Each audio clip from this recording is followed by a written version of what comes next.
तो hello everyone. Parliament के जो हमारा पार्ट है, ठीक है, पार्लियामेंट और स्टेट लेजिस्लेचर को अभी हम स्टडी कर रहे हैं through the real text of the constitution. This is the constitution of India guys.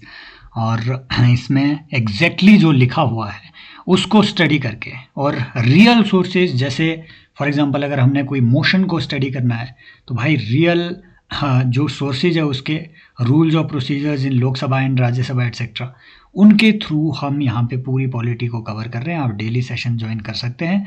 शुरू करते हैं। कल हम यहाँ तक ये सारी चीज़ें डिस्कस कर चुके थे, vote on account etcetera in parliament as well as in the state legislature, ठीक है। तो स्टेट लेजिस्लेचर में भी सेम है ना, सेम, क्योंकि प्रोविज़न सिमिलर प्रोविज़न रहते हैं।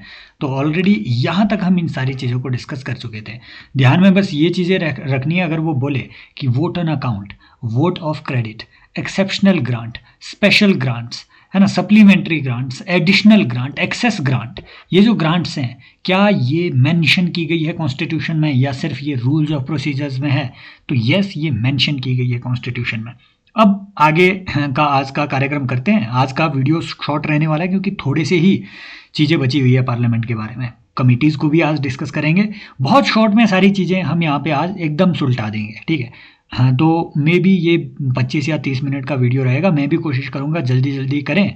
और हाँ, आपको भी थोड़ा ऐसा करना है कि I want repeat the same things twice, ठीक है। तो जहाँ थोड़ा समझ नहीं आए तो एक बार पीछे आप करके दूसरी बात सुन लीजिएगा। Special provision so as to financial bill. अब देखो, इस पे 2023 में एक PYQ पूछा है। देखो, जब मैं कह रहा हूँ कि इस पे 2023 में एक PYQ पूछा गया है, यू हैव नो ऑप्शंस, है ना। आपको ऑब्जेक्ट नहीं करना है मेरी बात को, आपको ये मान लेना है कि 2023 में इससे सवाल आया था, इसी जगह से, इसी चीज़ से सवाल आया हुआ था। फाइनेंशियल बिल जो है, बहुत लोग इसको अलग अलग तरीके से डिस्प्यूट करते हैं, ठीक है। और इसमें काफ़ी ज़्यादा दिमाग में एक अलग वेब बन जाता है कि कौन सा फाइनेंशियल बिल टाइप 1 है, कौन सा टाइप 2 है, कौन सा टाइप 3 है। और हाँ, कॉन्स्टिट्यूशन में क्या ये मेंशन किया गया है ये classification? No, constitution does not even mention financial bill type 1 और फाइनेंशियल बिल टाइप 2। तो कॉन्स्टिट्यूशन में क्या मेंशन किया गया है? कॉन्स्टिट्यूशन में एक्चुअली अलग अलग प्रोविजन से हम ये कैटेगराइजेशन डिराइव करते हैं, अलग अलग प्रोविजन से, समझ रहे हो। प्रोविजन ये है, आर्टिकल 117 कह रहा है, आर्टिकल 117 कहता है कि जो भी बिल में आर्टिकल 110 वाले प्रोविजन होंगे, मनी बिल के क्या क्या प्रोविजन है आर्टिकल 110 के, ये हम पिछले सेशन में ऑलरेडी देख चुके हैं, मैं वापस नहीं जाऊंगा।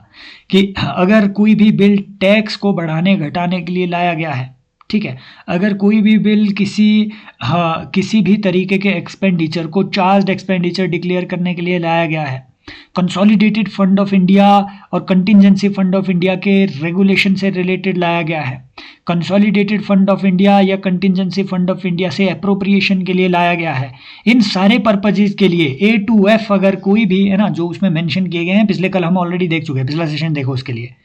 अगर किसी भी बिल में वो सारे प्रोविजंस हैं तो वो बिल सिर्फ और सिर्फ प्रेसिडेंट के रिकमेंडेशन पे ही प्रेजेंट किया जा सकता है और वो बिल काउंसिल ऑफ स्टेट में प्रेजेंट नहीं किया जाएगा। यहां से बनती है भाई साहब कैटेगरी, यहां से बनती है फाइनेंशियल बिल की। सिर्फ एक स्टेटमेंट लिखी गई है भाई, ये है ना, लक्ष्मीकांत में जो पूरा 2 पेज है वो कॉन्स्टिट्यूशन में सिर्फ एक स्टेटमेंट में है। और इसमें आपको कुछ भी कंफ्यूज नहीं करना है। आपने आज तक फाइनेंस बिल में जो भी पढ़ा होगा फाइनेंशियल बिल में सब भूल जाइए, अब यहाँ पे फोकस कीजिए। आर्टिकल 117 के अकॉर्डिंग 3 तरीके के बिल हो सकते हैं, ठीक है। 3 तरीके के मनी मैटर वाले 3 तरीके के बिल हो सकते हैं। एक वो बिल होंगे जो 110 वाले होंगे एक्सक्लूसिवली, है ना, दैट मीन्स मनी बिल, जो एक्सक्लूसिवली मनी बिल होंगे, एक कैटेगरी वो हुई। एक हुई वो जो 1110 that means money bill plus other matters, एक ये हो गया, है ना। एक हो गई वो जिसमें 1110 है ही नहीं, वो अदर मैटर्स से रिलेटेड है, अदर मैटर्स से रिलेटेड है। तो ये 3 कैटेगरियां बन जाती है यहीं से, एक ही प्रोविजन से रिलेटेड 3 कैटेगरियां बन जाती है एक ही सेंटेंस से। अब ये कॉन्स्टिट्यूशन का आर्टिकल 117 क्या कह रहा है? 117 कह रहा है कि जहां भी 110 का प्रोविजन है, दैट मीन्स मनी बिल वाले प्रोविजन जहां जहां है, मनी बिल वाले प्रोविजन, ठीक है, एक्सक्लूसिवली मनी बिल में भी है या अदर बिल में भी हो सकते हैं। दैट मीन्स मान लो कोई अगर बिल है उसमें कंसोलिडेटेड फंड ऑफ इंडिया से पैसा निकाले जाने की बात की गई है, प्लस एडिशनली अदर बात भी है। मान लो अदर बात यह है कि उसमें आधार वेरिफिकेशन की बात की गई है। मान लो उसमें यह लिखा गया है कि हाँ ठीक है, कंसोलिडेटेड फंड ऑफ इंडिया से, मान लो बोल रहा हूं मैं, है ना, कंसोलिडेटेड फंड ऑफ इंडिया से हमें पैसा निकालना है और वो डिस्ट्रीब्यूट करना है लोगों में, लेकिन उसके लिए आधार की केवाईसी होनी चाहिए। सो ये वाला पार्ट डील करता है रूल से, रेगुलेशन से। ये वाला पार्ट डील करता है आपके मनी बिल से। सो इस केस में भी, इस केस में ध्यान में ये बात रखनी है, इस केस में भी ठीक मनी बिल की तरह नंबर 1 सिर्फ और सिर्फ लोकसभा में ये दोनों पेश किए जाएंगे, लोकसभा में पेश किए जाएंगे, नंबर 1। नंबर 2, प्रेसिडेंट की असेंट, इस है ना, प्रेसिडेंट का प्रायर रिकमेंडेशन इसके लिए जरूरी है। ठीक है, अगर देखो एक यूट्यूबर ने, he is a good faculty, मैं उनको ऐसे नहीं कहूँगा कुछ भी, लेकिन उन्होंने एक वीडियो, बहुत भाई वो 1-1.5 लाख लोगों ने देखा हुआ है कि you want know this about the money bills. उसमें ये लिखा हुआ है, उसमें उन्होंने ये बताया हुआ है कि आर्टिकल 110 में कहीं भी ये बात नहीं लिखी गई है कि मनी बिल को सिर्फ प्रेसिडेंट के रिकमेंडेशन पे लाया जाएगा। आर्टिकल 110 में एक्चुअल में कहीं भी ये बात नहीं लिखी गई है कि मनी बिल सिर्फ प्रेसिडेंट के रिकमेंडेशन, प्रायर रिकमेंडेशन से पेश किया जाएगा। ये बात कहीं नहीं लिखी है, सही बात है, लेकिन ये बात आर्टिकल 117 में लिखी गई है। उन्होंने बोल दिया कि मनी बिल को विदाउट प्रेसिडेंट के रिकमेंडेशन भी पेश किया जा सकता है। नो, मनी बिल सिर्फ प्रेसिडेंट के रिकमेंडेशन से ही पेश किया जाएगा। पेश करने के लिए भी, दैट मीन्स प्रेजेंट करने के लिए भी प्रेसिडेंट के रिकमेंडेशन चाहिए। कहाँ प्रेजेंट होगा? सिर्फ और सिर्फ लोकसभा में प्रेजेंट होगा, है ना। अगर वो ओनली मनी बिल है तब भी ये मामला है, तब तो लोकसभा के पास अपर हैंड इसमें है। अगर वो एक ऐसा ऑर्डिनरी बिल है बट उसका एक पार्ट थोड़ा मनी नेचर का है, वो मेजरली ऑर्डिनरी बिल है बट उसका एक पार्ट 110 वाले क्लॉजेस से डील करता है। एक बार ले ही जाता हूं मैंने 110, जिन जो नए लर्नर होंगे वो खजल हो जाएंगे। 110 क्या है? 110 ये है, अगर टैक्स एबोलिश या फिर है ना कम ज़्यादा करने का, ज़्यादा तो नहीं कर सकती पार्लियामेंट, कम या एबोलिश कर सकती है टैक्स को, है ना, इम्पोज किया जाने का। अगर ऐसा बिल है, बोरोइंग से रिलेटेड है, कंसोलिडेटेड फंड ऑफ इंडिया से रिलेटेड है, उससे पैसे निकालने से रिलेटेड है, चार्ज एक्सपेंडिचर डिक्लेयर करने से रिलेटेड है, रिसीट ऑफ मनी से रिलेटेड है, इन सारे मैटर से रिलेटेड अगर कोई भी मैटर बिल नॉर्मल है लेकिन इसका एक पार्ट, 1-2 सेक्शन इन मैटर से डील करते हो, तो भी भाई साहब ये सिर्फ और सिर्फ लोकसभा में प्रेजेंट किया जाएगा, सिर्फ और सिर्फ लोकसभा में। और प्रेजेंट करने के लिए चाहिए भाई प्रेसिडेंट का प्रायर असेंट चाहिए, सिर्फ लोकसभा में प्रेसिडेंट का प्रायर असेंट चाहिए। पेश कोई भी कर सकता है, प्राइवेट मेंबर भी कर सकता है, पेश कोई भी कर सकता है, बट प्रेसिडेंट का प्रायर असेंट चाहिए।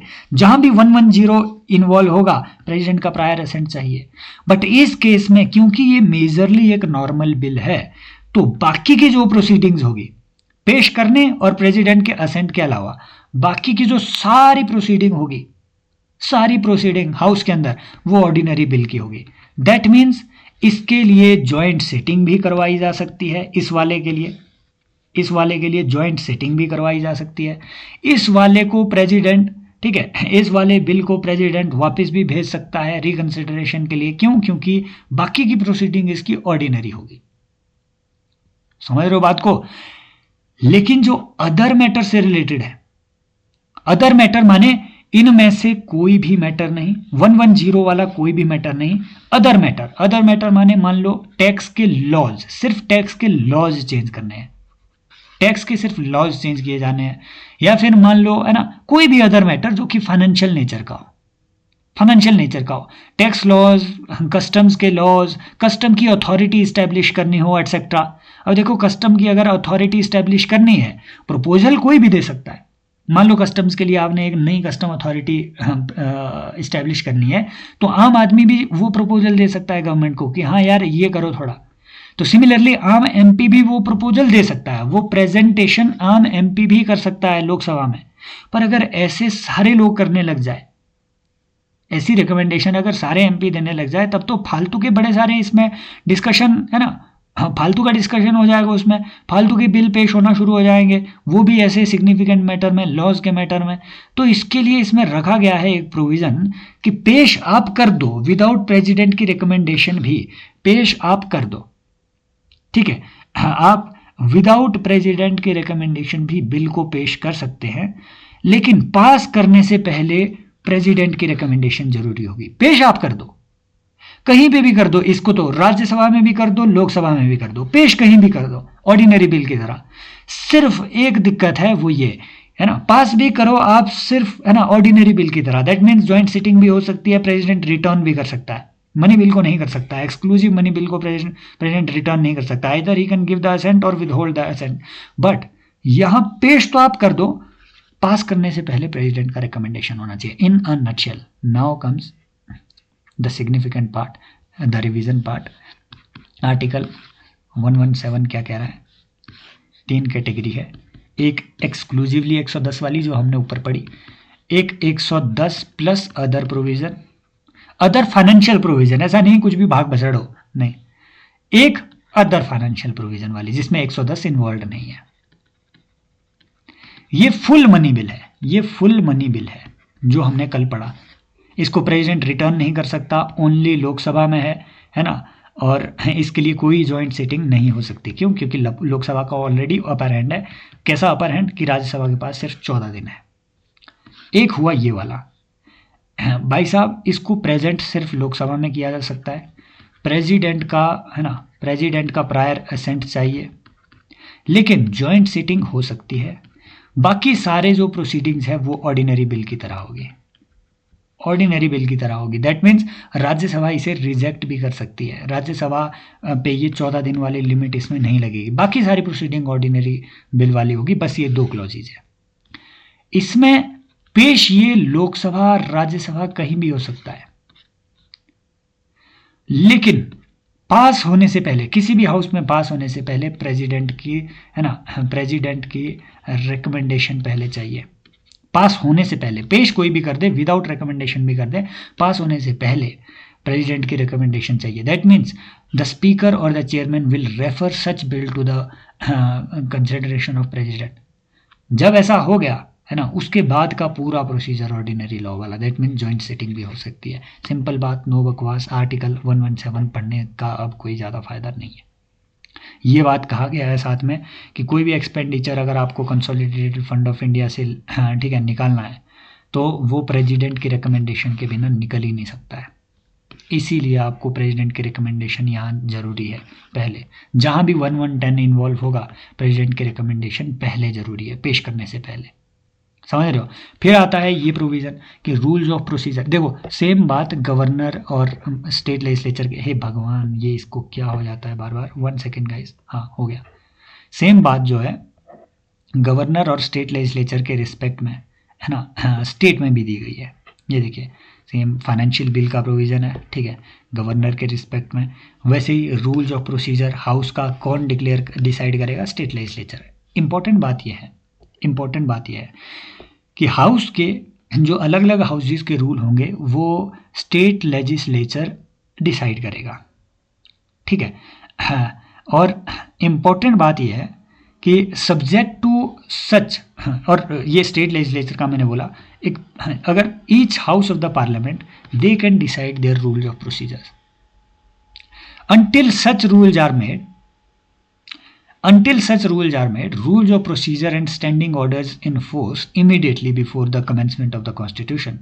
जो legislature of dominion of India था, मतलब जो 1935 के एक्ट के तहत लेजिस्लेचर इस्टेब्लिश किए गए थे, जब तक हाउसेज अपना रूल खुद ना बनाए तो वो वाले रूल चलने थे, और उसमें चेयरमैन और स्पीकर उस टाइम बदलाव कर सकते थे उन रूल्स में।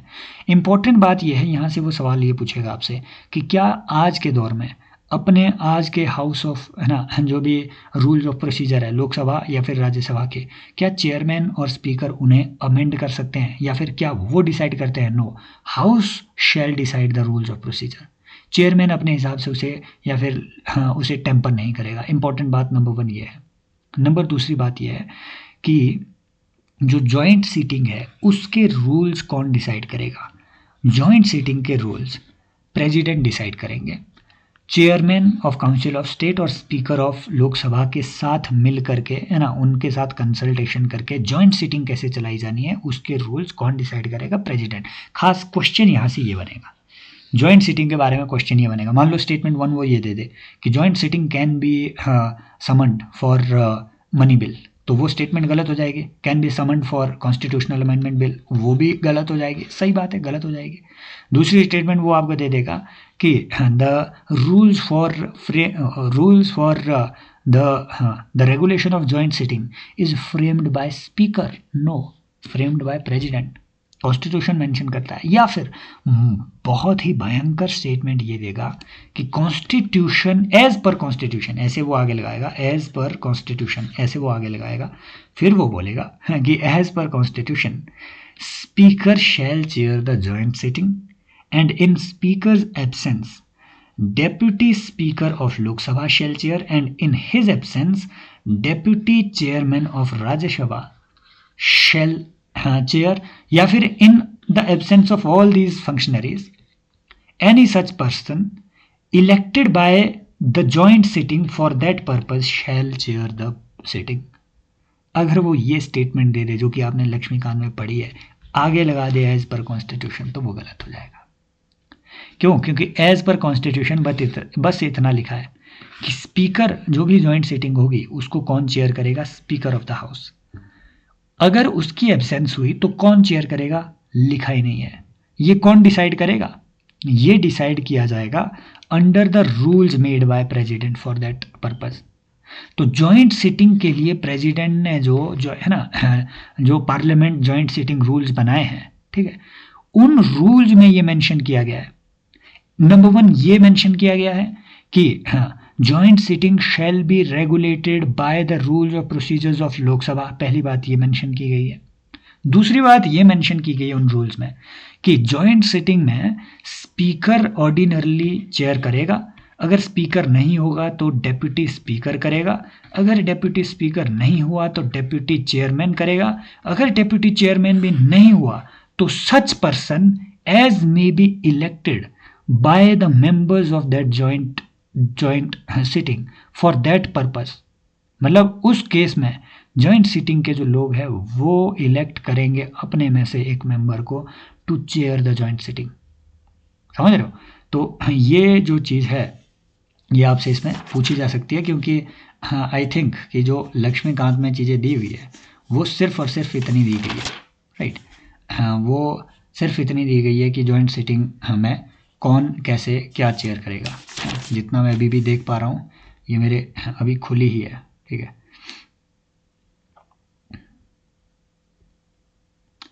और कोरम भी, हाँ, जॉइंट सिटिंग का कोरम भी, ये भी 1/10 है। 1/10 तो खैर मतलब ये डिक्लेयर करके रखा हुआ है वो, ठीक है, वो डिक्लेयर करके रखा गया है by the constitution for both houses as well, कि जब तक हाउस अपने लिए रूल खुद ना बना दें कोरम का, और कोरम अभी भी वही है, तब तक कोरम रहेगा 1/10। समझ रहे हो? कोरम अभी भी वही है। तो ध्यान से ये बात ध्यान में रखनी है कि अगर ये सारे फंक्शनरी ना हो तो चेयर कौन करेगा? सच पर्सन जिसको इलेक्ट किया जाएगा by MPs of the joint sitting. ऐसा नहीं है कि प्रेसिडेंट आकर के किसी को नॉमिनेट करे जा रहे हैं, नहीं, by MPs of the joint sitting, ठीक है।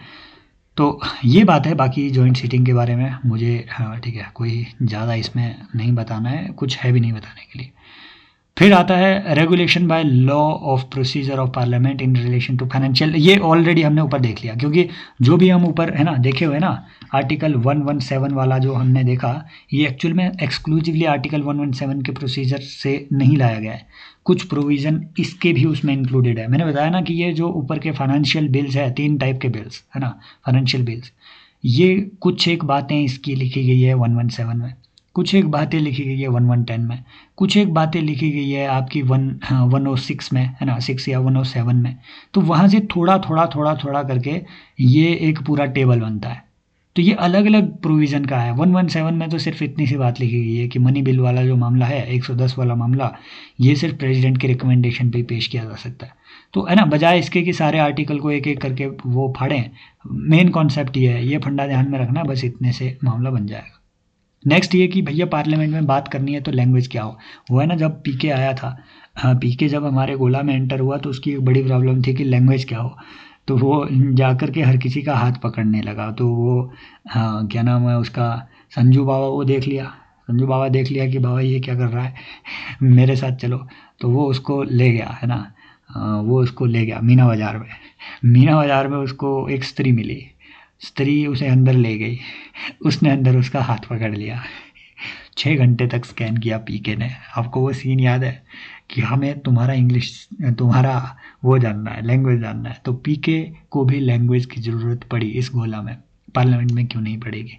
तो ये डिक्लेयर किया गया है कि पार्लियामेंट की जो लैंग्वेज होगी वो हिंदी या इंग्लिश होगी, हिंदी और इंग्लिश, एंड इंग्लिश नहीं, हिंदी या फिर इंग्लिश, ठीक है। और कब तक होगी, 15 साल के लिए, जब से ये कॉन्स्टिट्यूशन चलता है उसके अगले 15 साल के लिए, है ना। फिर आर्टिकल 348 जो है अलग से ये प्रोविज़न बनाता था कि 10 साल के बाद और उसके बाद 5 साल के बाद, है ना, जो है गवर्नमेंट ऑफ इंडिया, सॉरी 5 साल के बाद, उसके बाद 10 साल के बाद गवर्नमेंट ऑफ इंडिया रिव्यू करेगी हिंदी की सिचुएशन, कि हिंदी कैसी हुई है, आपकी बेहतर हुई है या फिर इंग्लिश को कितना कंटिन्यू किया जाए, समझ रहे हो। तो ये ड्यूरेशन अलग से दी गई थी, हाँ, वो एक अलग बात है। फिर पार्लियामेंट ऑफ इंडिया ने एनेक्ट किया, हाँ, आपका ठीक है, ऑफिशियल वो क्या कहते हैं, लैंग्वेज एक्ट। तो उस एक्ट के तहत, ठीक है, उस एक्ट के तहत इंग्लिश को इनडेफिनेटली ऑफिशियल लैंग्वेज बना दिया गया यूनियन का। स्टेट्स उसे अडॉप्ट कर सकते थे। यूनियन और स्टेट के बीच कम्युनिकेशन, हाँ, वो स्टेट्स चाहें तो इंग्लिश में कर सकते थे, है ना। और जो सुप्रीम कोर्ट ऑफ इंडिया है, सुप्रीम कोर्ट ऑफ इंडिया की जो लैंग्वेज है वो एज एन इंग्लिश, है ना, इनडेफिनेटली एक्सटेंड कर दी गई। High courts ordinarily unless high court otherwise provides, तो वो जो लैंग्वेज थी हाई कोर्ट्स की प्रोसीडिंग्स की लैंग्वेज भी, वो, हाँ, ठीक है, इंग्लिश कर दी गई। तो ये सब प्रोविज़न जो है अलग से बाद में पार्लियामेंट ने लाए। पहले ये इंग्लिश लैंग्वेज सिर्फ 15 दिन के लिए थी, 15 साल के लिए थी, सिंपल बात, बाकी नहीं। और चेयरमैन के पास और, हाँ, स्पीकर के पास ये पावर है कि किसी भी अदर पर्सन को, अगर वो हिंदी या इंग्लिश के अलावा किसी अदर लैंग्वेज में वो बोलना चाहता है तो उन्हें परमिशन लेनी पड़ेगी। तो अगर वो आपको स्टेटमेंट दे कि any member who wants to speak in any other language other than Hindi और English as per constitution speakers, वो इज मैंडेटरी। तो yes, as per constitution it is mandatory, but फिर as per rules of procedure चीज़ें relax कर दी गई है।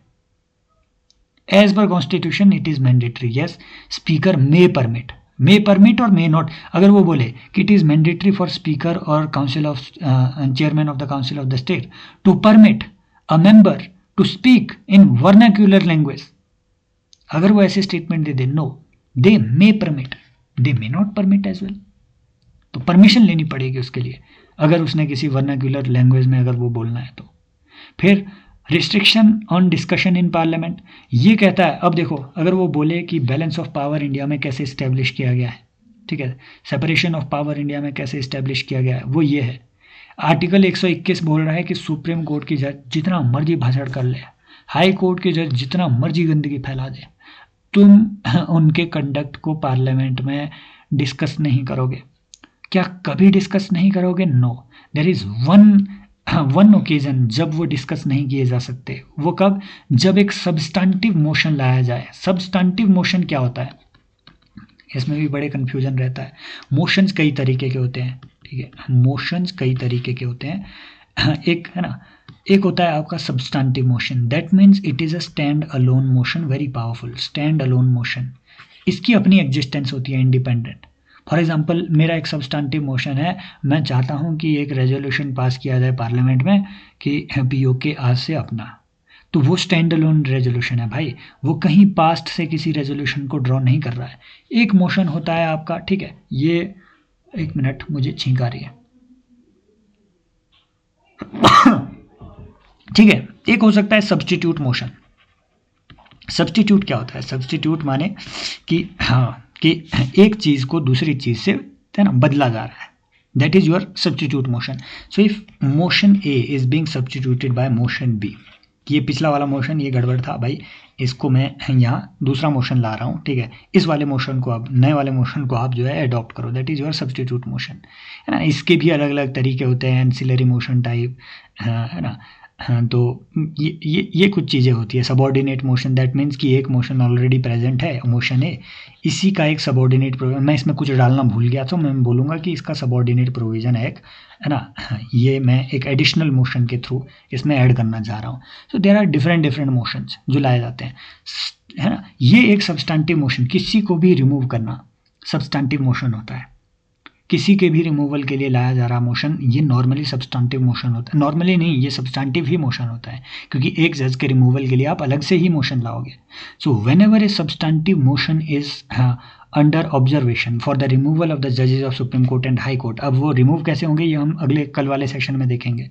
अभी के लिए जब भी सुप्रीम कोर्ट या हाई कोर्ट के रिमूवल के लिए कोई ऐसा मोशन आया हुआ है, तो उस वक्त आप उनके कंडक्ट को डिस्कस कर सकते हैं, अदरवाइज नहीं कर सकते। सेम प्रोविज़न ये कोर्ट पे भी है कि कोर्ट भी कोई भाग बचड़ नहीं कर सकता है कि पार्लियामेंट में जो मर्जी चल रहा हो, कोर्ट में वो प्रोसीडिंग्स इंक्वायर नहीं की जा सकती, उनके वैलिडिटी को क्वेश्चन नहीं किया जा सकता।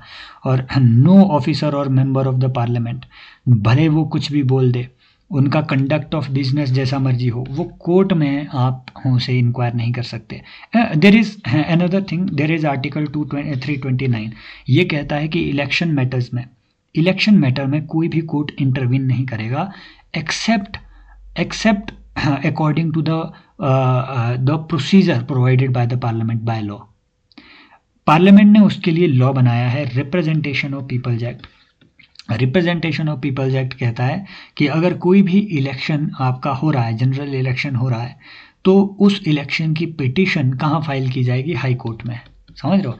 किसने डिसाइड किया? ये पार्लियामेंट ने। अदरवाइज भाई कोर्टों के पास ये पावर नहीं होनी थी अगर पार्लियामेंट ने ये पावर ना दी होती। समझ रहे हो बात को? यहीं से एक चीज़ बड़े लंबे टाइम तक पार्लियामेंट ने एक पावर को ड्रॉ किया, वो ये कि जो भी डीलिमिटेशन कमीशन हमने पढ़ा ना, हाँ, वो उसमें एक इन्फॉर्मेशन मैंने गलत दे दी थी, क्योंकि ये रिसेंट अपडेट हुआ है, 2024 का एक जजमेंट है। तो जो भी, और BR गवई का जजमेंट है, मैं किसी एक पर्सन को वो नहीं करूँगा, ठीक है। I think yes, justice BR Gavai I think was involve in that, he is involve in every case actually. So वो अलग बात है। तो 329 पे एक जजमेंट आया हुआ है, वो ये कि देखो, पहले पार्लियामेंट इसी प्रोविज़न को एक्सप्लॉइट करके पार्लियामेंट डीलिमिटेशन कमीशन को प्लीनरी पावर दे देती थी, एकदम सॉफ्ट पावर, कि भैया आपके किसी भी अवार्ड को क्वेश्चन नहीं किया जाएगा सुप्रीम कोर्ट में। आप कुछ भी अवार्ड दे दो, कोई भी डिसीजन ले लो, डीलिमिटेशन कमीशन का डिसीजन पहले क्वेश्चनेबल नहीं था पार्लियामेंट में। 2024 सुप्रीम कोर्ट की जजमेंट आई कि ये भी जुडिशियल रिव्यू के अंडर है।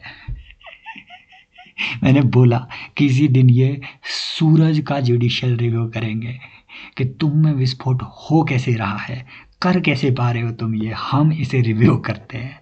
तो ऐसा हो सकता है, जैसे, है ना, हाँ, हनुमान जी की राहु दशा थी, तो वो एक बार गए, वो राहु की अपनी दशा खराब थी, उसने सूरज निगल लिया था। ऐसे कहानियाँ होती है। तो हाँ, जो भी राहु है उनकी दशाएं हो सकता है कभी ख़राब हो, और उसके बाद हाँ, एक टाइम के बाद जब आप लिमिट क्रॉस कर देते हो तो वो दशाएं आपके खिलाफ चल भी पड़ती है। तो उसमें भी वो कोई दो राय नहीं है। अगली बात यह है, power to promulgate ordinances. Number 1, एक बात आपको इसमें ध्यान में रखनी है, ऑर्डिनेंसेस आपके कॉन्स्टिट्यूशनल अमेंडमेंट बिल पे नहीं लाए जा सकते। कॉन्स्टिट्यूशन को अमेंड करने के लिए ऑर्डिनेंस नहीं लाया जा सकता है। समझ रहे हो? पहली बात ये है, ये आप क्लियर कर लें। सिर्फ और सिर्फ ऑर्डिनरी केसेस में ही ऑर्डिनेंसेस लाए जा सकते हैं। कोई भी कॉन्स्टिट्यूशनल अमेंडमेंट आप ऑर्डिनेंसेस के थ्रू नहीं कर सकते। नंबर 1 बात, आप ये बात समझ लो। राइट। नंबर 2 जो आपको बात ध्यान में रखनी है कि जो आप ऑर्डिनेंसेस लाएंगे वो सिर्फ उन्हें, है ना, जो भी प्रेसिडेंट ऑर्डिनेंस इशू करेगा अंडर 123 और गवर्नर इशू करेगा अंडर 213, कहाँ गया, अरे हम ऊपर ही रह गए, गवर्नर भूले ही जा रहे हैं, अंडर 213, तो यही मतलब 10 घटा लो पीछे, 123 213। तो जो गवर्नर और प्रेसिडेंट ऑर्डिनेंस इशू करेंगे वो सिर्फ उन्हीं मैटर्स के रिस्पेक्ट में करेंगे जिन मैटर्स में पार्लियामेंट को लॉ बनाने की इजाज़त है और स्टेट लेजिस्लेचर को लॉ बनाने की इजाज़त है। दैट मीन्स प्रेसिडेंट स्टेट के अफेयर्स में ऑर्डिनेंस इशू नहीं कर सकते हैं अनलेस की, हाँ वो हम देखेंगे, अनलेस की स्टेट इमरजेंसी या फिर प्रेसिडेंट रूल के टाइम पे जब पार्लियामेंट को पावर मिली हो लॉ बनाने की इन स्टेट लिस्ट, उस टाइम प्रेसिडेंट स्टेट मैटर में इशू कर सकते हैं ऑर्डिनेंसेस। एक बात समझ रहे हो, जब हम स्टेट लेजिस्लेचर को पढ़ेंगे तब हम एक बात पढ़ेंगे कि जब हम स्टेट लेजिस्लेचर नहीं, जब हम इमरजेंसी प्रोविजंस को पढ़ेंगे बहुत ही जल्दी, तो इमरजेंसी प्रोविज़न में इम्पोर्टेंट बात ये है कि कि जो स्टेट लेजिस्लेचर की पावर है, 356 जब डिक्लेयर होगा स्टेट इमरजेंसी, तो स्टेट लेजिस्लेचर की पावर जाएगी किसके पास, पार्लियामेंट के पास। Parliament may authorise any other person to make laws for that state as well. Parliament may make laws itself for the state, Parliament itself can make laws for the state, or Parliament may authorize other person to make rules or laws for the state as well. By that virtue, normally President also gets the power to legislate in the state matters by way of issuing the ordinances. This has also happened. This has happened in case of Jammu and Kashmir Reorganization Act. Ordinance was issued by the president कि जो state legislature का ascent होगा उसे consider किया जाएगा for the purpose of amendment to article 370। तो वो वाला इशू वहाँ पे उस टाइम पे रेज किया भी गया था कि हाउ प्रेसिडेंट ने ये ऑर्डिनेंस आपका इशू करके से दिया। दूसरी बात, power of president to promulgate ordinances during the recess of the parliament. अब ये रिसेस ऑफ द पार्लियामेंट क्या होती है, मैक्सिमम रिसेस क्या हो सकती है पार्लियामेंट में, ऑलरेडी हमने कल देखा कॉन्स्टिट्यूशन ये प्रेस्क्राइब करता है कि मैक्सिमम पीरियड क्या हो सकता है पार्लियामेंट के रिसेस का, 6 मंथ्स। 6 मंथ्स के अंदर आपको एक सेशन लाना ही होगा। कॉन्स्टिट्यूशन डज नॉट मेंशन कि कितने सेशन होंगे, कॉन्स्टिट्यूशन मेंशन करता है कि 2 सेशन के बीच मैक्सिमम डिफरेंस कितना हो सकता है, 6 मंथ्स। तो प्रेसिडेंट जब भी ऑर्डिनेंस, मतलब प्रेसिडेंट लॉ बनाएगा और ऑर्डिनेंस का इफेक्ट सेम इफेक्ट होगा जो पार्लियामेंट के लॉ का होता है। दैट मीन्स उस पर रिस्ट्रिक्शंस भी सेम होंगी जो पार्लियामेंट के लॉ पे होती है, सेम रिस्ट्रिक्शन होगी जो पार्लियामेंट के लॉ पे होती है। समझ रहे हो? तो इंपॉर्टेंट बात है, सेम इफेक्ट है, सेम लॉ है, सेम रिस्ट्रिक्शन है ना। और रिस्ट्रिक्शन दैट मीन्स कि प्रेसिडेंट का जो ऑर्डिनेंस है इसे जुडिशियल रिव्यू किया जा सकता है, प्रेसिडेंट के ऑर्डिनेंस को जुडिशियल रिव्यू किया जा सकता है। अगली बात यह है, अब इंपॉर्टेंट बात है, इसे 6 महीने में, क्योंकि 6 महीने के बाद पार्लियामेंट का अगला सेशन आना ही है, तो है ना, हर 6 महीने के अंदर मतलब इसे नॉर्मली टेबल डाउन किया ही जाएगा। जैसे ही नेक्स्ट पार्लियामेंट का सेशन होता है, वैसे ही इसे पार्लियामेंट के दोनों हाउसेज में टेबल डाउन किया जाना जरूरी है। और फॉर कैलकुलेटिंग दिस 6 मंथ्स, इस 6 महीने को कैलकुलेट करने के लिए, हाँ अब देखो इसमें एक चीज ये भी है कि मान लीजिए there are 2 houses, Lok Sabha and Rajya Sabha. मान लीजिए ऐसा हुआ कि लोकसभा को पहले प्रोरोग कर दिया गया, ठीक है, इसकी प्रोरोगेशन पहले हो गई, लोकसभा का सेशन पहले एंड कर दिया गया, राज्यसभा का 3 दिन बाद हुआ। समझ रहे हो? फिर ऐसा हुआ लोकसभा को जो है मान लो, है ना, हाँ मान लो लोकसभा और राज्यसभा में राज्यसभा पहले समन हो गई, लोकसभा बाद में समन हुई, मतलब इनकी एक ही डेट अगर ना हुई हो तो ये जो 6 महीने की कैलकुलेशन है, ये कैलकुलेशन उस डेट से होगी जिस दिन पहला हाउस प्रोरोग हुआ है और दूसरा हाउस वो ठीक है, दूसरा house that means latter house summon हुआ है। ये प्रोरोगेशन वाली डेट्स है, ये 6 महीने के बाद वाली समन वाली डेट है, समझ रहे हो? तो पहला हाउस जब प्रोरोग हुआ है, पहला हाउस जिस डेट पे प्रोरोग हुआ है, फ्रॉम दैट डेट टू दूसरा हाउस, है ना, 6 महीने बाद दूसरा हाउस जब समन हुआ है, उस डेट को ये 6 महीने कैलकुलेट किए जाएंगे। So these are not absolute 6 months, these can be more than 6 months also, but for the purpose of this constitution it is deemed as 6 months। इसमें ये एक टेक्निकल चैलेंज है, कैलकुलेशन का टेक्निकल चैलेंज है। फिर अगली बात है कि जब ये पेश कर दिया गया दोनों हाउसेज में तो 6 महीने का टाइम, 6 वीक्स का टाइम होता है, 6 वीक के अंदर ये पास हो जाना चाहिए। अगर पास नहीं हुआ तो मान लिया जाएगा कि वो लॉ आपका फेल हो गया, या फिर अगर लेजिस्लेचर के दोनों हाउसेज ने सिंपल मेजॉरिटी से इसे डिसअप्रूव कर दिया, वोटेड अगेंस्ट अगर हो गया, तो भी मान लिया जाएगा कि ये अब लॉ नहीं बचा। सवाल वो यहां से ये पूछेगा कि has parliament ever voted against any ordinance? This was going to happen in 2013। Section 8 subsection 4 of, हाँ है ना, of representation of peoples act 4A of RPA act, इसमें एक बात ऐड की गई थी 2013 में, वो ये, हाँ कि हाँ ठीक है, जो लिली थॉमस केस था, एक्चुअल में लिली थॉमस केस में इस बात को बाद में कंसिडर किया गया, ठीक है, लिली थॉमस केस इसीलिए न्यूज़ में रहता है। ये इसमें एक बात ऐड की गई कि पिछले ही, है ना, पिछले सेशन में जो हमने डिस्क्वालिफिकेशंस देखी थी कि अगर 2 साल से ज़्यादा आप आपको अगर नॉर्मल केसेस में भी, क्रिमिनल केसेस में अगर आपको 2 साल से ज़्यादा वो हो जाए, ठीक है, एक्चुअली हमने 3 प्रोविज़न देखे थे, section 8 subsection A, section 8 subsection B, section 8 subsection C। Section 8 subsection A वाले वो केसेस थे जिसमें अगर आपको फाइन भी लग जाए तो भी आप जो है ना, फाइन भी लग जाए, 1 रुपया भी फाइन लग जाए तो भी आप डिस्क्वालीफाई होंगे 6 साल आफ्टर द रिलीज। ये कुछ हीनियस क्राइम्स थे।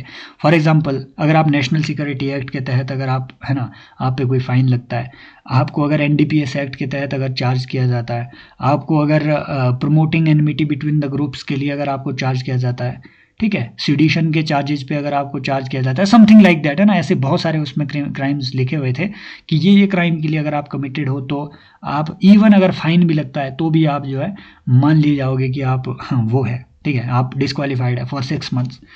सबसेक्शन B में, सबसेक्शन 2 में क्या बात लिखी हुई थी?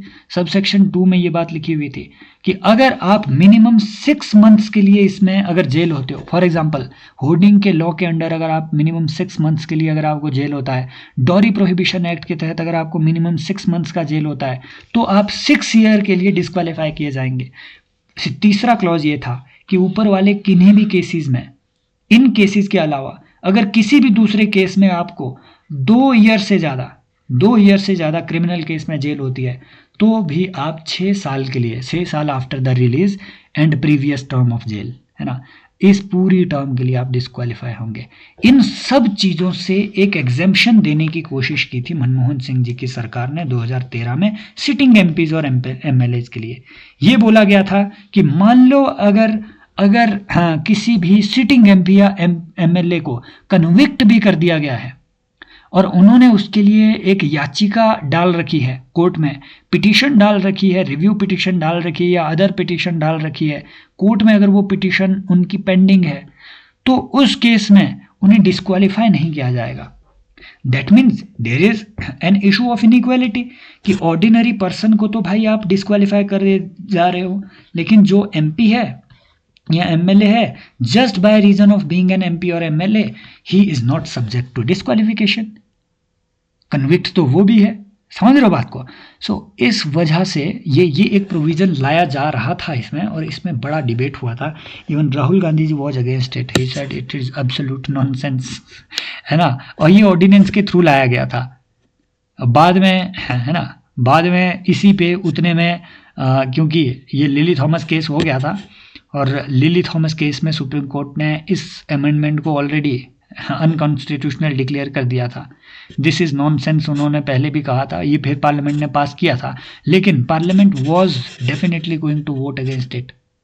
फिर कुछ माहौल ऐसा बन गया कि वो फिर वोटिंग अगेंस्ट नहीं हुआ नॉर्मली। लेकिन अभी तक जितने भी केसेस हुए हैं ऐसे, उसमें पार्लियामेंट ने वोट अगेंस्ट तो नहीं किया है, अगेंस्ट प्रेसिडेंशियल रेजोल्यूशन, क्योंकि मेजोरिटी की ही सरकार होती है। बट यस, क्योंकि अगर पार्लियामेंट वोट अगेंस्ट कर दे, है ना, लोकसभा में मान लो प्रेसिडेंट के ऑर्डिनेंस के अगेंस्ट वोट कर दे, तो वो तो एक तरीके से वही हो गया ना कि सरकार ही गिर जाएगी उसमें।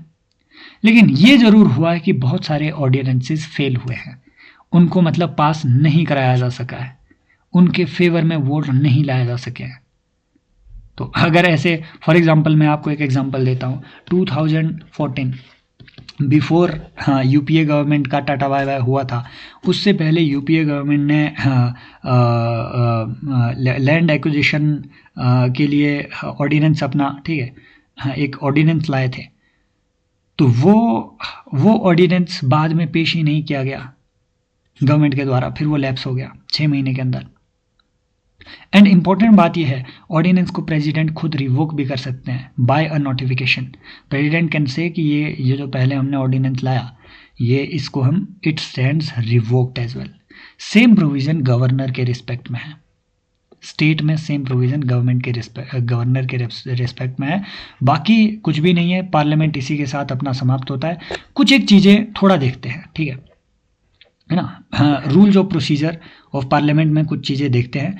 3-4 हम कमेटी स्टडी करेंगे जहाँ से सवाल बन सकते हैं। 3 कमेटियाँ तो हम पिछले कल देख चुके थे, पार्लियामेंट की 3 कमेटियाँ। एक बार जाके वो एक बार फिर से देखिए प्रोसीजर इन द पार्लियामेंट को, ठीक है। Rules of procedure of Lok Sabha के थ्रू देखते हैं। नंबर 1 आता है क्वेश्चन आवर। जब भी पार्लियामेंट अपना शुरू होता है, ऑर्डिनरी प्रोसीडिंग चलती है क्वेश्चन आवर के थ्रू। 11 AM पे पार्लियामेंट आपकी नॉर्मली शुरू होती है, शुरुआत होती है ordinarily question hour. Question comes कि क्या हर रोज क्वेश्चन आवर होना जरूरी है? No, unless speaker otherwise directs. अगर स्पीकर कह दे कि आज क्वेश्चन आवर नहीं होगा तो नहीं होगा, अदरवाइज नॉर्मली पहले क्वेश्चन आवर ही आपका चलता है। फर्स्ट आवर होता है क्वेश्चन आवर। 11 AM से 12 AM तक चलता है ये क्वेश्चन आवर। 12 AM को हम ऐसे कहते हैं 0-0 करके भी, है ना, जरूरी नहीं है 12 लिखना, तो इसे कहते हैं इसलिए 0 आवर भी। 0 आवर मतलब क्वेश्चन आवर के बाद आएगा 0 hour. 0 hour rules of procedure of Lok Sabha में लिखा ही नहीं है, ये बस ऐसे ही चलता है ना। 12 से लगभग 1 बजे तक ये चलता है, जब तक भी चले, 1-2, है ना। जब से भी पार्लियामेंट का नॉर्मल बिजनेस होगा, नॉर्मली 1 से 2 के बीच तो वो लंच करते हैं, 1 से 2:30 के बीच, फिर आपका बिजनेस ऑफ द हाउस चलता है, normal business, ordinary business of the house. लेकिन ये क्वेश्चन आवर और ordinary business of the house के बीच एक 0 आवर चलता है। ये कहीं पे भी रूल्स ऑफ प्रोसीजर में मेंशन नहीं है। इसमें कोई भी, है ना, ऑर्डिनरी नेचर की डिबेट हो सकती है, अर्जेंट पब्लिक नेचर की डिबेट हो सकती है, किसी भी तरीके की डिबेट इसमें हो सकती है, ठीक है। और यहाँ पे बोलने के लिए आपको कोई भी हाउस की प्रायर लीव लेने की ज़रूरत नहीं होती है। You can just inform the speaker और स्पीकर आपको लीव दे देगा। अदरवाइज अगर हाउस में आपको पहले बोलना है ना, कोई रेजोल्यूशन मूव करवाना है, तो आपको पहले हाउस की लीव लेनी पड़ती है। रेजोल्यूशंस को अभी हम आगे स्टडी करेंगे। इंपॉर्टेंट बात यह है कि अगर आपको हाउस में बोलना है तो स्पीकर को आपको प्रायर नोटिस देना पड़ता है, टाइम अलॉट किया जाता है पार्टी वाइज। नॉर्मली अगर बिजनेस ऑफ द हाउस के टाइम पे बोला जाना है तो speaker party wise time allot करता है कि पार्टी 1 को ये टाइम है, अपने हिसाब से फिर अपने कैंडिडेट को दे दो। पार्टी B को ये टाइम है, अपने हिसाब से अपने कैंडिडेट्स को दे दो और हमें इन्फॉर्म कर दो कितना कितना दिया। पार्टी वाइज टाइम देता है। इंडिपेंडेंस को स्पीकर अलग से टाइम देता है। सो अगर नॉर्मल बिजनेस में बोलना है, स्पीकर को प्रायर इंटीमेशन देनी पड़ती है। बट अगर 0 आवर में देना है तो prior intimation, that means before running the proceedings of the house, उससे पहले आपको इंटीमेशन नहीं देनी होती है। During 0 hours itself speaker can give you the time to speak. समझ रहे हो, ये बात है। अब ये जो क्वेश्चन आवर है भाई साहब, ये क्वेश्चन आवर जो है इसमें इंपॉर्टेंट बात है, 3 तरीके के आपके क्वेश्चन हो सकते हैं। स्टार्ट क्वेश्चन हो सकते हैं, अनस्टार्ट क्वेश्चन हो सकते हैं, शॉर्ट नोटिस क्वेश्चन हो सकते हैं। एक जो आई थिंक लक्ष्मीकांत में भी ये बात आपको गलत लिखी होगी कि स्टार्ट क्वेश्चन वो क्वेश्चन होते हैं जिसमें 10 दिन पहले नोटिस दिया जाता है। नो, एक्चुअली 15 दिन पहले का नोटिस होना चाहिए। स्टार्ट क्वेश्चन ऐसे क्वेश्चन होंगे जिसमें 15 दिन पहले का प्रायर नोटिस जरूरी है। समझ रहे हो, और उस क्वेश्चन में ये बात लिखा होना चाहिए कि क्वेश्चन क्या है, मिनिस्टर जिससे पूछा जाना है उसकी डेजिग्नेशन होनी चाहिए, और इवन ये भी कि कौन सी डेट पे आपको आंसर चाहिए वो भी उसमें लिखा हुआ होना चाहिए। कितने स्टार्ट क्वेश्चन कितने हो ये भी लिमिट किया गया है कि एक दिन में आप 20 से ज़्यादा स्टार्ट क्वेश्चन नहीं पूछ सकते। ये याद नहीं रखना है, याद ये रखना है कि अगर वो आपसे पूछे कि अनलिमिटेड आस्टेरिक वाले जो है ना, जो क्वेश्चन है लिखा हुआ है कि स्टार्ट क्वेश्चन कैसे होंगे जिसमें आपके स्टार ऐसे बने होंगे, उन स्टार्स को आपको टिक करना होगा। इसका मतलब ये मान लिया जाएगा कि आस्टेरिक्स इसमें टिक हुई है, दैट मीन्स कि candidate wants N oral answer and candidate is expecting कि मैं मिनिस्टर से उसके जवाब पे फिर से सवाल पूछ सकता हूं। So supplementary question can follow in the starred question. अगर कोई स्टार्ट क्वेश्चन नहीं है, अनस्टार्ट क्वेश्चन है, दैट मीन्स आस्टरिक को उसने टिक नहीं किया है, that means that would be considered as unstarred question. उसमें आप सप्लीमेंट्री क्वेश्चन नहीं पूछ सकते। क्यों? क्योंकि उसका आंसर ही ओरल नहीं है, उसका आंसर रिटन है। तो ऑब्वियसली रिटर्न में आंसर दिया है, एमपी पहले पढ़ेगा फिर उसको सोचेगा, है ना। रिटर्न वो लिखा भी ब्यूरोक्रेट ने है, क्या ही है ना, मिनिस्टर को क्या ही मालूम है कि रेल की पटरी कैसे चलती है। वो तो बस बोल देगा कि हाँ I have done a great work. वो कहे ना कि है ना, हाँ एक अंग्रेज पॉलिटिशियन भी थे अपने, तो उन्होंने अंग्रेजी में जब वो भाषण देते थे एकदम मीम बन जाता था उनका। कई लोग जो देखते हैं पार्लियामेंट की प्रोसीडिंग देख लिया करो, मीम देखना भूल जाओगे, सीधी बात यह है। फिर होता है शॉर्ट नोटिस क्वेश्चन। ये ऐसा क्वेश्चन होता है जो अर्जेंट पब्लिक मैटर पे हो और 10 दिन से कम के नोटिस में अगर वो आपने है ना वो क्वेश्चन पूछा हुआ है, 10 दिन से कम में स्पीकर ने जो है शॉर्ट नोटिस क्वेश्चन दे दिया है ना, स्पीकर को आपने दे दिया। अब ऐसा भी नहीं है कि सारे क्वेश्चन, मान लो आपने सवाल पूछा हुआ है, पूछा कैसे जाएगा सवाल? अगर आपने स्टार्ट क्वेश्चन पूछना है तो ये भाई साहब सेक्रेटरी जनरल ऑफ लोकसभा को या फिर राज्यसभा को पहले आप सबमिट करेंगे। सेक्रेटरी जनरल जो है स्पीकर को इंटीमेट करेगा। नॉर्मली स्पीकर एक पैनल के साथ मिल करके ये डिसाइड करेगा कि कौन सा क्वेश्चन एडमिट किया जाएगा, कौन सा नहीं। Notice of admitted to the ministers. समझ रहे हो, ऐसा नहीं है कि जो भी सवाल आपने पूछा वो एडमिट हो गया। नो, स्पीकर यहाँ पे डिसाइड करेगा कौन सा क्वेश्चन एडमिट किया जाना है और कौन सा नहीं किया जाना है। राइट, तो यहाँ पे स्पीकर का डिस्क्रिशन है, ध्यान में ये बात रखनी है। बाकी है ना, बाकी इसके बाद आपका जनरल प्रोसीडिंग होती है हाउस में, जो कि फिर चलती है। ठीक है, उसमें कई तरीके के आपके मोशंस एक्सेट्रा रहते हैं। सबसे इंपॉर्टेंट है एडजॉर्नमेंट मोशन। एडजॉर्नमेंट मोशन भाई साहब, ठीक है, अब कई चीज़ें होती है। फॉर एग्जांपल जैसे कट मोशंस को हमने पिछले सेशन में ऑलरेडी पढ़ दिया है, 3 तरीके के कट मोशंस, जाकर के बजट वाले उसमें देख लो पिछले सेशन में। एक इंपॉर्टेंट मोशन होता है एडजॉर्नमेंट मोशन। एडजॉर्नमेंट मोशन पे इस साल इन्होंने है ना इन्होंने CDS में सवाल पूछा था।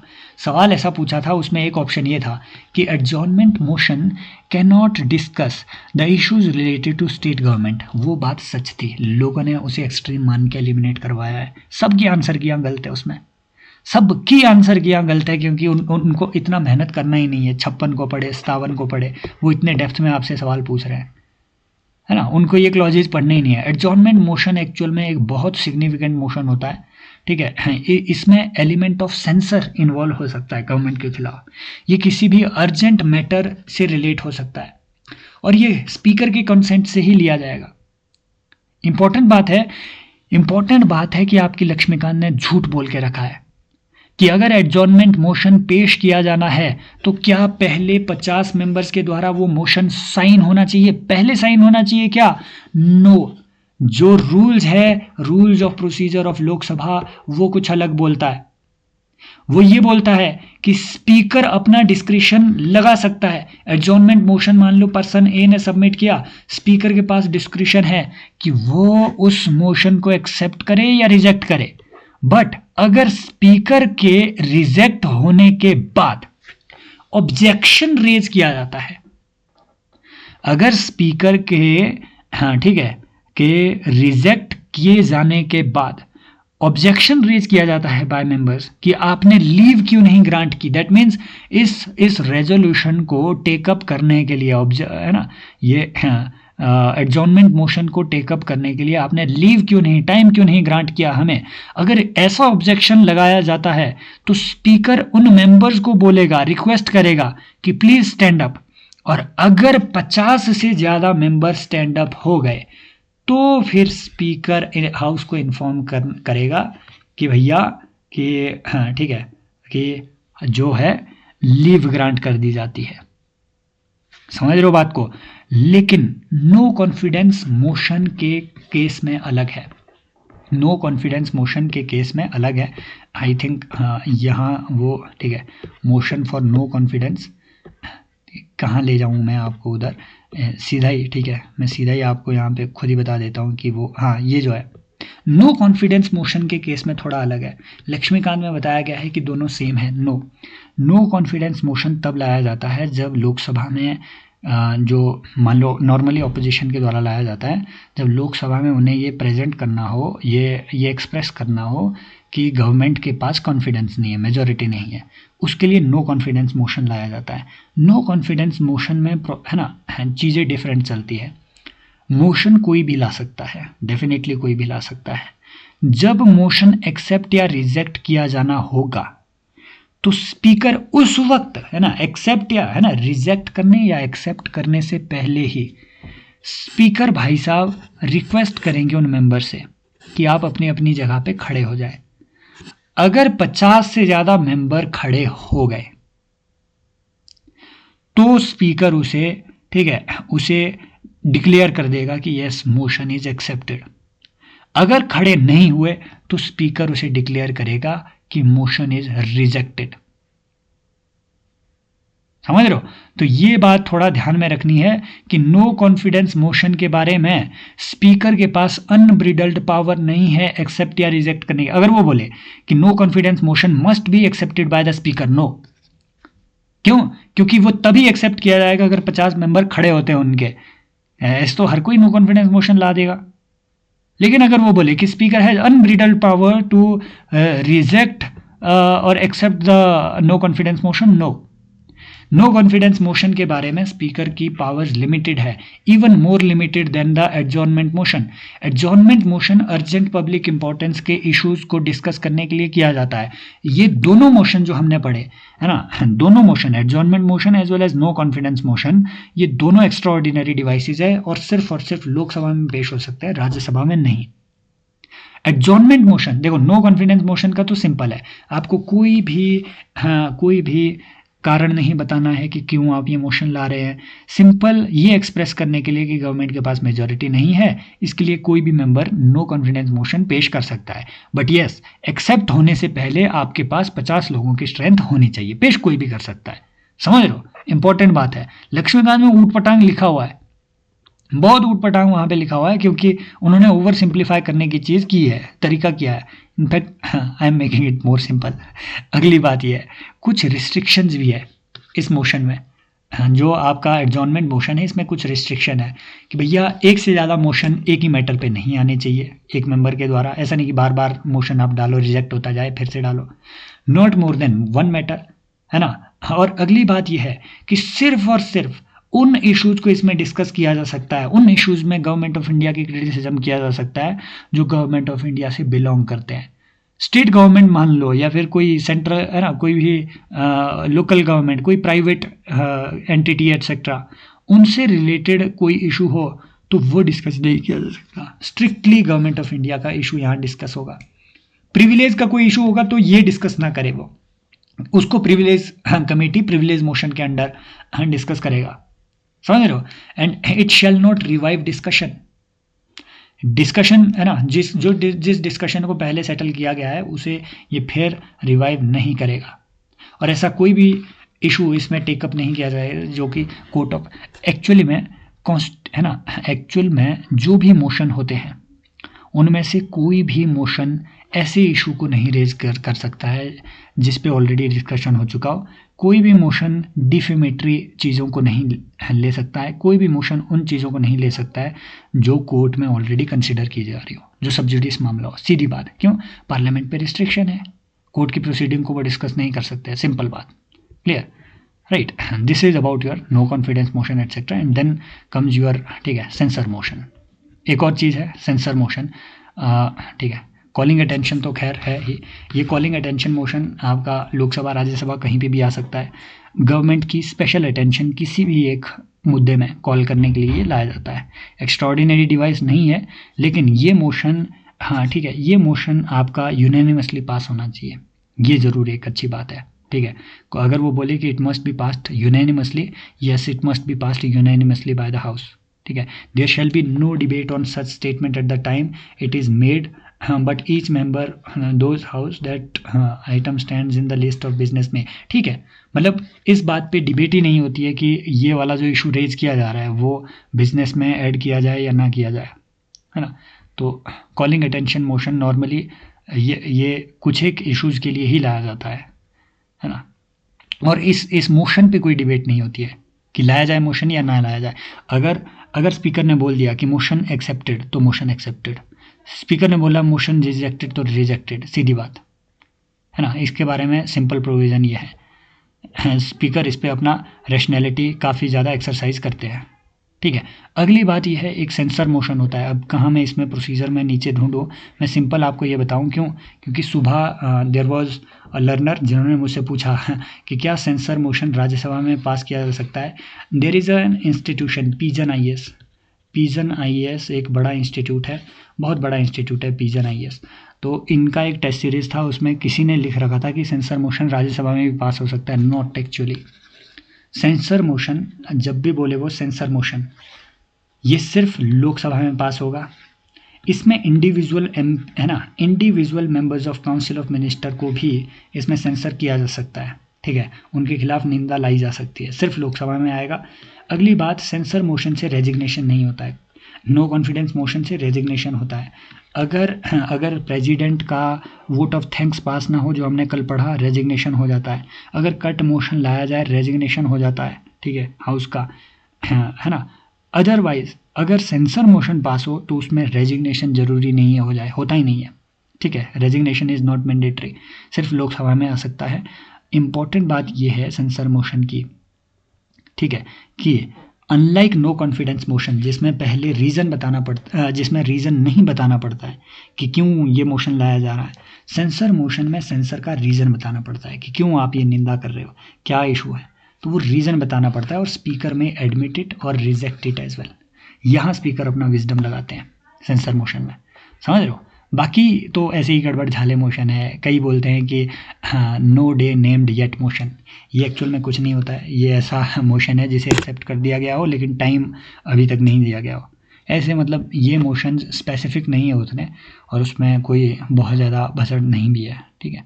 हाँ, एडजॉर्नमेंट मोशन पे एक बात आपको ध्यान में रखनी है, एडजॉर्नमेंट मोशन पे एक बात आपको ध्यान में रखनी है कि हाँ, इसमें मिनिमम 2.5 घंटे की डिबेट, फिर अगर एक्सेप्ट हो गया मिनिमम 2.5 घंटे की डिबेट होनी चाहिए, ठीक है।